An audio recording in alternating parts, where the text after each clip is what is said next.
You are listening to Aftersight. This recording is intended solely for individuals who are blind or have low vision. Your regularly scheduled program is unavailable at this time. Please enjoy this special broadcast on Aftersight. Made possible through support from ARC Thrift Stores, Colorado Access, Colorado Cross Disability Coalition, Colorado Developmental Disabilities Council, Developmental Pathways, PASCO Personal Assistance Services of Colorado, and the Arc of Aurora. Think Change Talks. In the heart of the ongoing housing crisis, there exists a largely untold story, one that sheds light on the unique issues faced by individuals with developmental disabilities. Housing Challenges and People with Developmental Disabilities, a series of different perspectives. My name is Bob Rhodes. I have bipolar and autistic spectrum. I also have a developmental disorder that makes it difficult for reading and writing. I wanted to share my experience because honestly, it hasn't been great, but at the same time, there has been steps forward. I've tried looking for low-income apartments by myself. Nothing's out there. Nothing.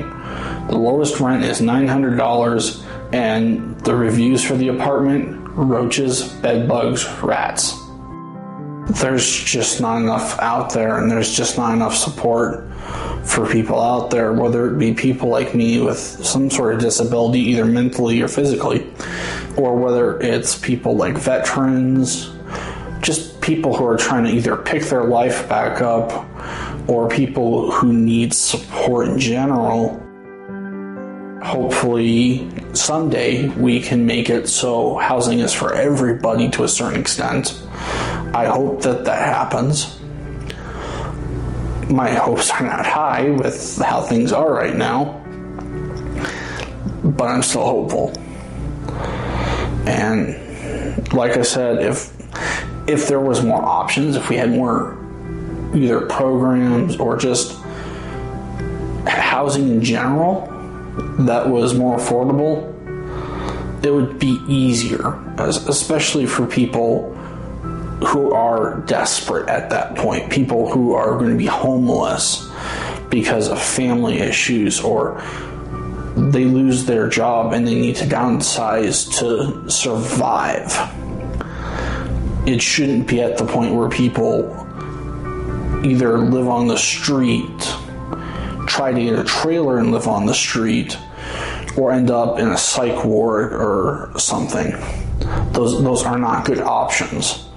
But when it comes to real big change, because it's not just Colorado, it's all this country. The whole country is just huge issues with it. So, I mean, that's what we need, is just more availability. And someone's got to make it happen. And I hope it happens in my lifetime. I doubt it. Again, I do doubt it, but I cannot help but be hopeful. I'm lucky that I have my family to a certain extent. I can live with them, but eventually they're not going to be there. So getting set up with any kind of housing assistance is what I need right now. And it's what a lot of people need. There's too many unknowns. And when there's too many unknowns, it affects psychological health. Mental health is affected on par based on your surroundings. It's on par with how you are in your environment.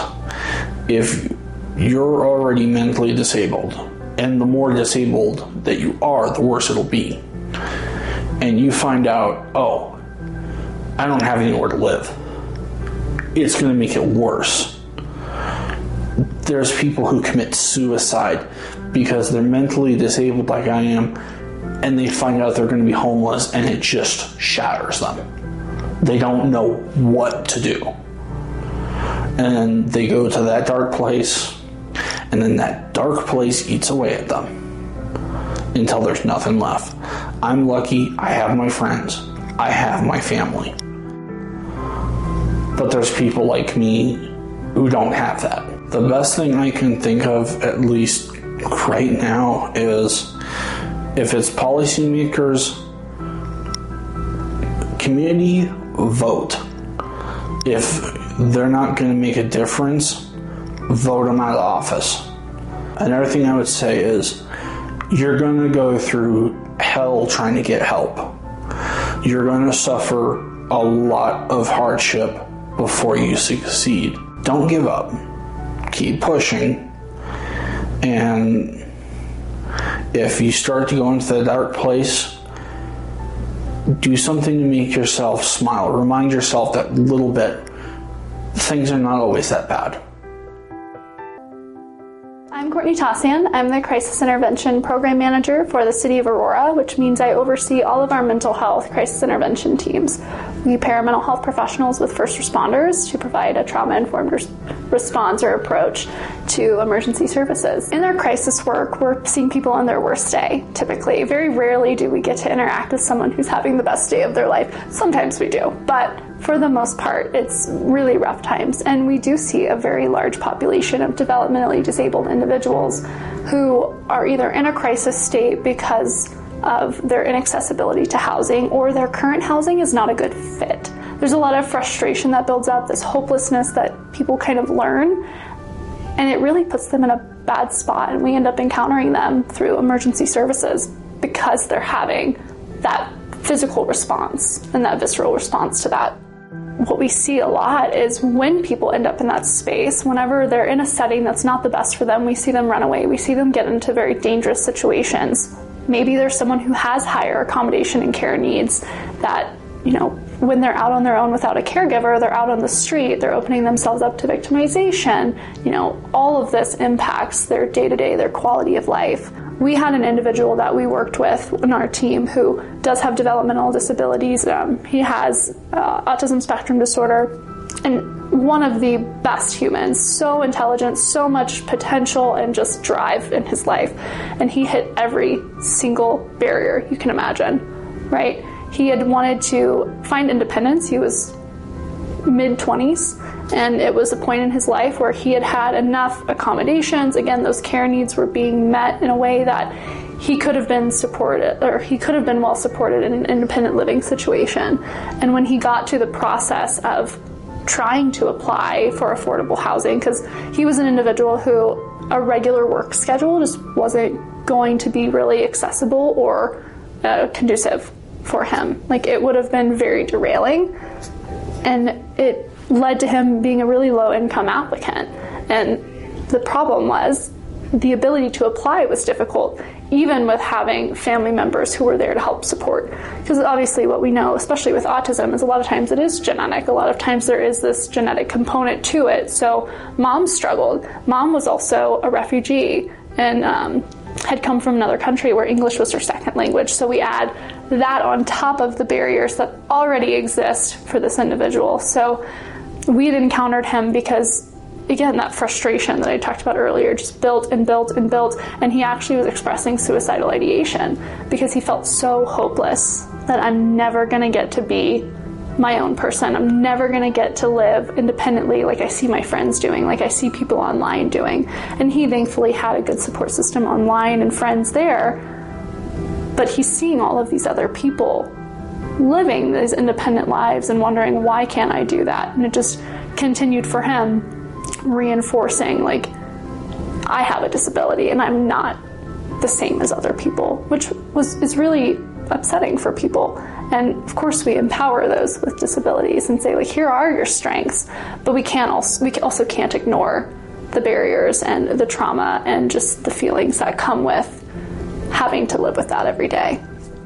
Just from the reports that we've received, we have seen people who have gotten into affordable housing and then really struggled when they were there because the environment around them wasn't necessarily something that made them feel safe, or if there were certain things that they did to self-regulate, like going for walks or stimming or things like that, in their community, it was seen as either threatening language or, something that just wasn't really safe for that person. So all of these little intricacies that people don't normally think of just because, it's just housing at an apartment. It's like, it's not that easy.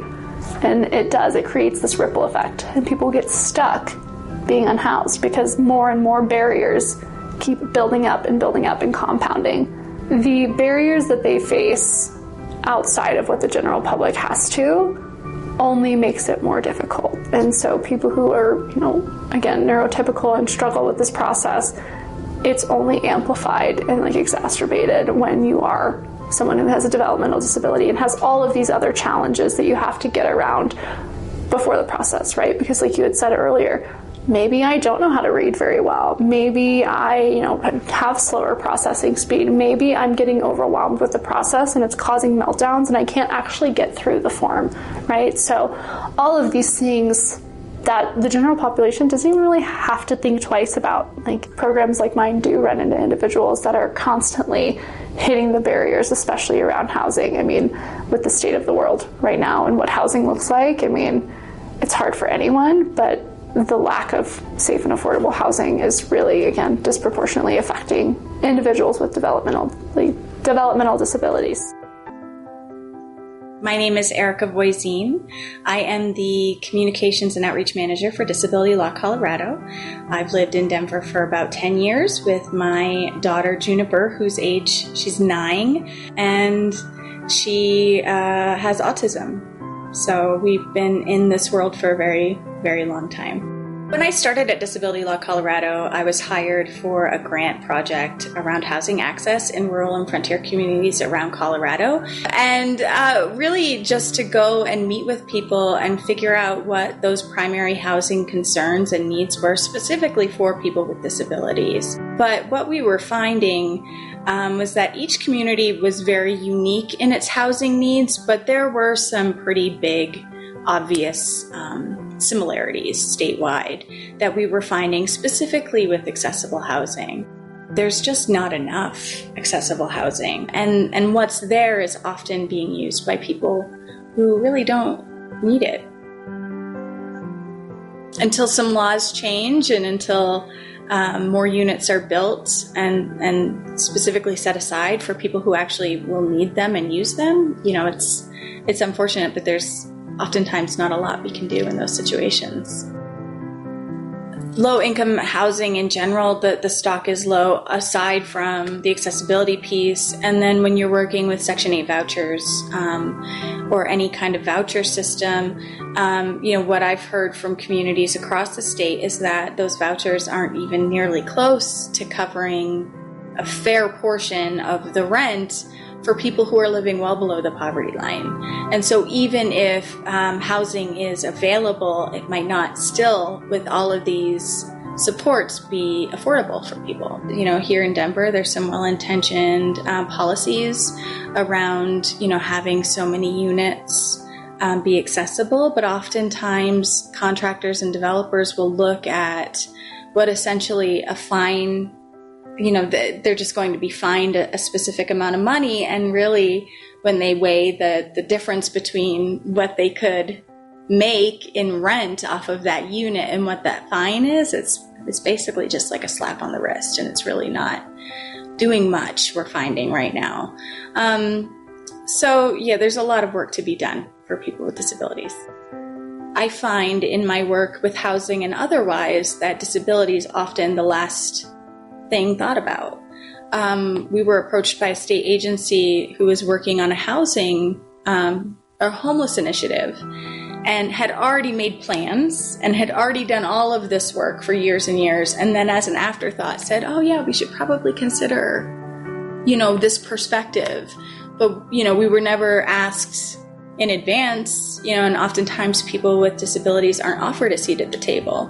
There are plenty of commissions. If people look at their local governments and municipalities, there are multimodal transportation groups. There are housing-specific commissions in these, local governments Oftentimes, either they have empty seats, or if they don't have empty seats, there's certainly not a single person there with a disability or any kind of lived experience that can inform those really big decisions and policy changes that are being made at the local level. And that's a shame.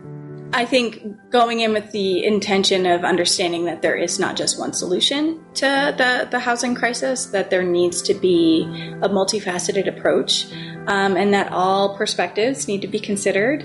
And if you are working with people with disabilities and you don't have any lived experience, then you need to make sure that you are engaging with community because their input is invaluable. This is their lives. These are their lives. And nobody is going to be an expert on their lives but the community, right? So that would be my number one piece of advice for policymakers or advocates is, if you don't personally have any lived experience with disability, then, we need to make sure that we're offering a seat at the table. Make your voice heard, make your presence known. Unfortunately, in my experience, nobody is really offering that up freely. So I think we just have to go and take it for ourselves. Because when you make things accessible for people, it makes everything better for everyone. It really does. It helps everyone out. When, you talk about even public accommodations in towns and making, curb cuts, things like that. Just it brings people and communities together when everybody can enjoy equally their community. My name's Ron Hutter, and I'm a board member and an self-advocate for Arc of Aurora. I just recently moved into an apartment. I was born and raised with a disability, intellectual developmental disability. A lot of my obstacle was the fact of staying at what I would say my budget thing. Just before this apartment, I was paying $1,200 a month, and then they wanted to go up in August to $1,300 just for an 8x8 bedroom. And I was climbing upstairs without a handrail, and I was fearing for my life because without a handrail, what if I trip down the stairs? I've moved to 3 different places because there was that house with the basement, and then from the house with the basement, I went to the condo without a stair rail, and I didn't feel the condo was simply safe for me because I'd have to climb stairs without a handrail, and could be an American with Disabilities Act violation. I was down to paying $50 a month a week for food, and I was worried that I was going to even have to break that down even more to like $35 a week for food because they wanted another $100 on top of my rent, and I was also paying over $200 in utility bills. This place, the utility bills are all included in my rent. Having a fixed income is saying having less than $1,200 in order to spend for life things that you need, like food, and I couldn't even imagine going out to a movie because I didn't want to worry about taking money out of my expense account to make the money last. Since I moved in here, it's been great because I have built a savings account back up, but literally drained that account when I was living at the other place. On the safe and affordable housing, just please make more low income housing affordable. Just like when I was looking for this place, when I was looking for other places, they said they were low income housing, and then they were upward of $1,700 a month. How is that affordable housing when it's over budget? I realize rent and everything's gotta go up, just like with the price of all the taxes and stuff, but it's more or less a concern when you're trying to live on, say, $15 an hour, that it's very hard to live with only $15 an hour and live your life. And you gotta do the best you can do. You just gotta do what you can to enjoy life and make it better for yourself. To learn more about convenient and contemporary educational products through ThinkChange, visit www.thinkchange.training.